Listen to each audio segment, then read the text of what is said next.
കഴിഞ്ഞ നവംബർ 17-ന് രാജസ്ഥാനിലെ ജോധ്പൂരിൽ നിന്നും ചെന്നൈയിലേക്ക് വന്ന ട്രെയിനിൽ അനധികൃതമായി 1000 കിലോഗ്രാം ആട്ടിറച്ചി കൊണ്ടുവരുന്നു എന്ന രഹസ്യ വിവരം ലഭിച്ചതിനെ തുടർന്ന് പോലീസും ഭക്ഷ്യസുരക്ഷാ വിഭാഗവും പരിശോധന നടത്തുകയും നിരവധി പെട്ടികളിൽ വന്ന ഇറച്ചി പിടിച്ചെടുക്കുകയും ചെയ്തു.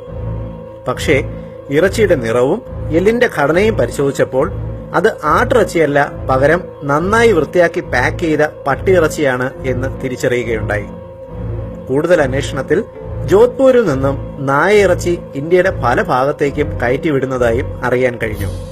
വളരെ യാദൃശികമായി ഭക്ഷ്യസുരക്ഷാ വകുപ്പ് നടത്തിയ പരിശോധനയിലാണ് ആട്ടിറച്ചി എന്ന പേരിൽ പട്ടിയിറച്ചി എത്തുന്നത് അറിയുവാൻ കഴിഞ്ഞത്.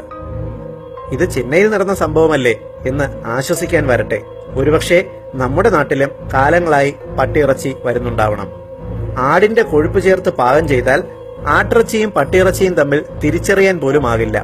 അതിനാൽ കുറഞ്ഞ വിലയ്ക്ക് ഹോട്ടലുകളിൽ നിന്നും മട്ടൺ ബിരിയാണിയും മട്ടൺ ഫ്രൈയുമെല്ലാം കഴിക്കുന്നവർ ഒരു നിമിഷം ശ്രദ്ധിക്കുക.